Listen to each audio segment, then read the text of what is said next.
सबसे ज्यादा आसान तरीका दुनिया में पैसा बनाने का वो कौन सा? आप पैसे से पैसा बनाते हो। अब ये पैसा उठा के आपने डिसाइड करना है कि मैं प्रॉपर्टी में जाऊं या ई कॉमर्स में जाऊं। तो 1 करोड़ आपने फर्ज करें प्रॉपर्टी में लगाया दुबई के अंदर, जो कि इस वक्त दुनिया में नंबर 1 मार्केट है। तो इसका मतलब क्या है कि साल का आपको 6 लाख से 12 लाख प्रॉफिट मिलेगा।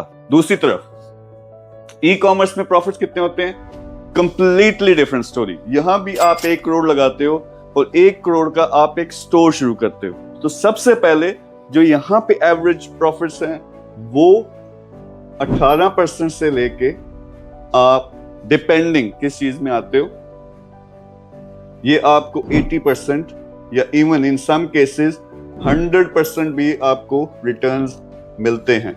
दूसरा क्या होगा, हो सकता है कि आपके स्टोर की वैल्यू 3 गुना बढ़ चुकी हो, यानी आपने करोड़ लगाया था वो 3 करोड़ हो चुकी हो। इस तरफ देखें, ये वाला पॉइंट दूसरा।